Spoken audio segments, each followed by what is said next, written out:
have another workout for you. Sorry about last week, but this one should make up for it.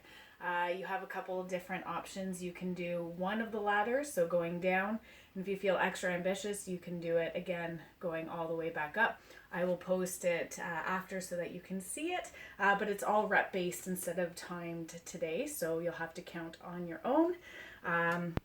So we're going to work our way down the ladder. You have 2 leg exercises, 2 upper body exercises, 2 lower body exercises, and then upper body slash core work as well in there. Okay, so the first exercise is squat with either a knee up, a kick to the front, or a kick to the side. It's 50. So each one, you're going to do 25 on each side. So you're going to do a squat. I'm going to show you the different options. So knee up, squat, knee up, that would be 1 on each side, or squat with front kick. Try to keep the knee up first and then kick if you can, or option is just a little kick to the front, whatever you feel most comfortable doing. And then the more advanced option is a squat. You're gonna have to lean away, kind of support, that knee should be a little bit bent, kind of look over to that side, and then kick. Down, come up first, a little bit of bend and transfer to the leg, and then kick. So you should really feel that in the outside of your glute. So whichever one, so either a knee up, a kick to the front, or a kick to the side. So you decide. Crescent walk. I kind of stole this a little bit from karate. In karate, we kind of slide the feet like a crescent, but what I want you to do is get low. So you're going to bend at the knees without letting the knees travel over the toes.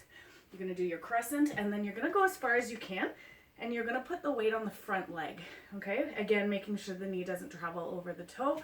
I'm going to stay low, and I'm going to crescent, and I'm going to go to the next one. So you may not have a lot of room, so just stand up, continue to work with whatever space you have. You're going to do 40 of those, but it's 20 on each side, okay? So as promised, upper body, you can do it standing. I prefer to do it seated or kneeling, so I'm going to do it like that, but you pick whatever way you want to do it, whatever's best for you. The reason being I prefer seated or kneeling is because then you're less likely to kind of hyperextend through that back. So they are I, Y, T's, and it is 40. So you're on the same rung for this one, so you're going to go up, there's an I, then you're going to go to a Y. My thumbs are pointing to the corners of the room. I always meet back to the front all the way down, and then out to the side, squeezing the shoulder blades. The arms stay straight the whole time, so it would be I, Y, and T.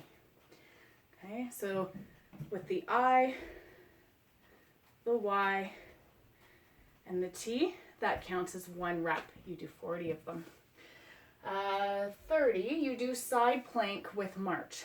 So a couple different options because I work with so many different ability levels in terms of clientele. I wanted to give you lots of different options. But feel free to reach out to me if there's something that I've included where you can't find an alternative or it's not working with an injury or whatnot. So the first option is to do it against the wall. Okay. So I want to move away from the wall a little bit so that I'm working my core, and I don't want my shoulder to lean forward. So I kind of want to pack that shoulder and stay nice and tight. And then I'm going to squeeze the outside of the glute that's closest to the wall so that I'm not moving from here. But the leg that's on the outside, if I'm doing this properly, it should be able to float so that I'm not holding any weight. And then from there, without sinking towards the wall, you're going to bring the knee, and it doesn't have to touch. It can be a little crunch like this, doesn't matter. If you can, bring it all the way out and then extend, but your shoulder actually doesn't move the whole time. So that's option 1.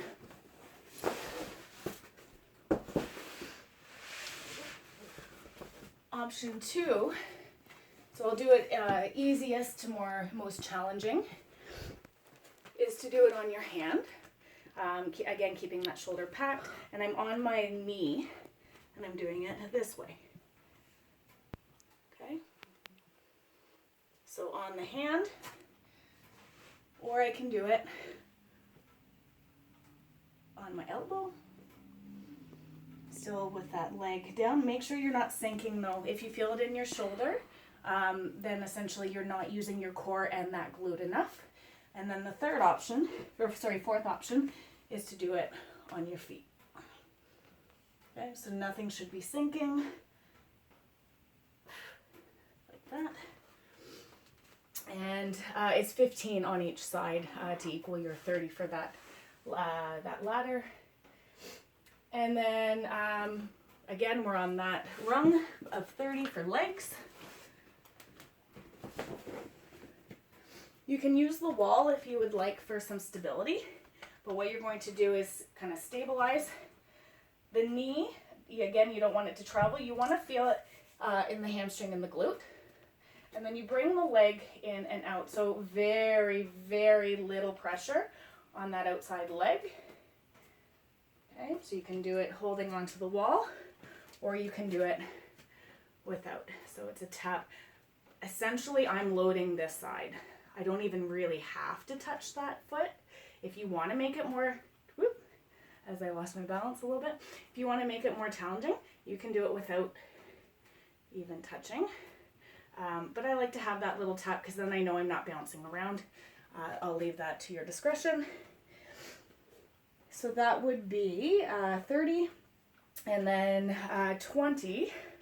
And you're going to do all 30 of those. For 20, you're going to do a sumo squat with hand to knee. So you're going to take your feet super wide, toes are turned out.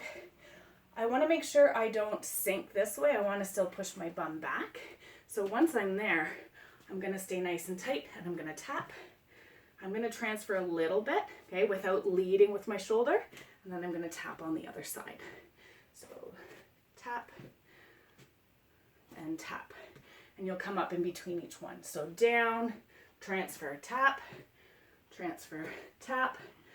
come up. That's one. Down, tap, tap. That's two, etc. For 20, it's plank around the world. Each movement counts as one, okay, to get you to that 20